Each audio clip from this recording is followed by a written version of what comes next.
ప్రేమతో ఉండాలి. ప్రేమతో కుటుంబాన్ని రాబట్టుకోవాలి. ప్రేమతో కుటుంబాన్ని కట్టుకునే వారిగా మనము ఉండాలని దేవుని యొక్క వాక్యము తెలియపరుస్తుంది. ఇందాక మనము ఏం చెప్పుకున్నామండి? రక్షించే దేవుని యొక్క శక్తి.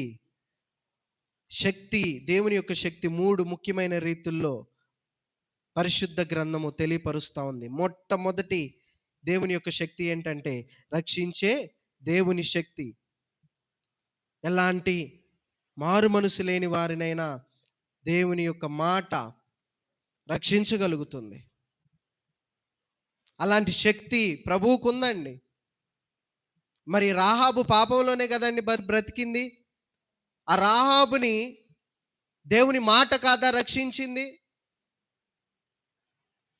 మరి పౌలు గారు మనందరికీ తెలుసు, బైబిల్ గ్రంథంలో క్రైస్తవులుగా ఉన్న వారిని హింసించాడంట, దూషించాడంట, నరహత్య కూడా చేశాడంట దేవుణ్ణి ఆరాధించినందుకు. మరి ఆయనను మార్చింది దేవుని మాట కదా.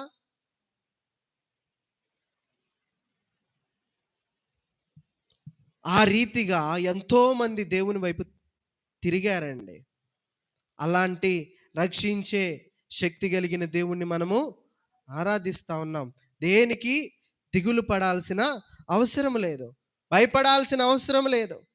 ఏలయనగా నమ్ము ప్రతి వానికి అది దేవుని శక్తి అయి ఉన్నది. సువార్తే దేవుని యొక్క శక్తి అండి. దేవుని మాటే దేవుని యొక్క శక్తి. ఈ మాట పట్టుకొని నా కుమారుడు అత్యున్నతమైన స్థాయిలో ఉండాలని ప్రార్థన చేయండి. దేవుని మాటల ప్రకారం ఉంటాడు. నా బిడ్డలు అత్యున్నతమైన స్థాయిలో ఉండాలనేసి కోరుకోండి, ప్రార్థన చేయండి, అవుతారు. అలా కాకుండా దరిద్రుడా, దౌర్భాగ్యులారా, ఎందుకు ఇట్లా బాధపడుతున్నారని శాపవచనాలు మరిగితే వాళ్ళు ఏ రీతిగా అభివృద్ధి పొందుతారండి? ఏ రీతిగా ఆశీర్వదింపబడతారు?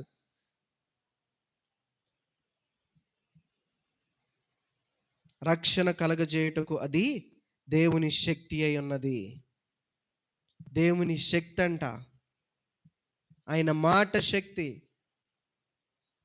ఆయన మాట ప్రతి మలినమైన హృదయాన్ని కడగగలుగుతుంది, చీల్చివేస్తుంది ఆయన మాట.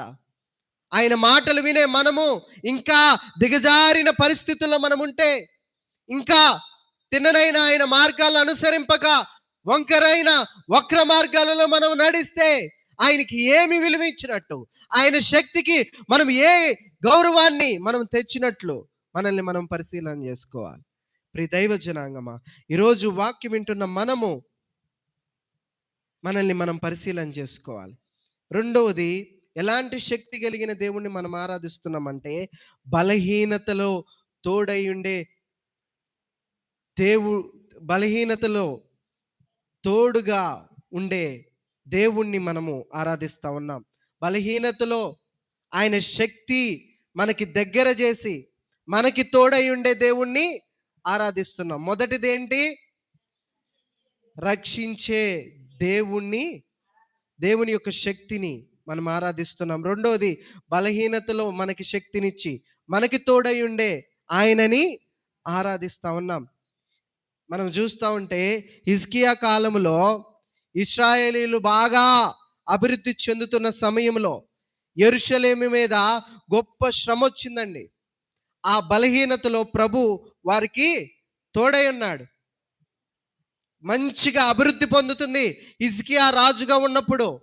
హిజ్కియా అంట అనేక మందిని దేవుని వైపు త్రిప్పుతా, నిత్యము ప్రార్థనలు, నిత్యము స్తుతి ఆరాధన, నిత్యము ఆయనని కొలిచే విధముగా ప్రథమ ఫలాలు 10వ వంతుని జనమునందరికి ఆజ్ఞాపించాడంటే, ఇదిగో మనం ఆశీర్వదింపబడాలి అంటే నిత్యము ఆరాధన జరగాలి, నిత్యము దేవుణ్ణి స్తుతించాలి, నిత్యముగా మన ప్రథమ ఫలాలు, భూఫలాలు అన్నీ దేవుని దగ్గరికి తీసుకురావాలి అనేసి చెప్తా అలా చేసినప్పుడు హిజ్కియా కాలంలో యెరూషలేము బాగా గొప్పగా అభివృద్ధి చెందిందంట.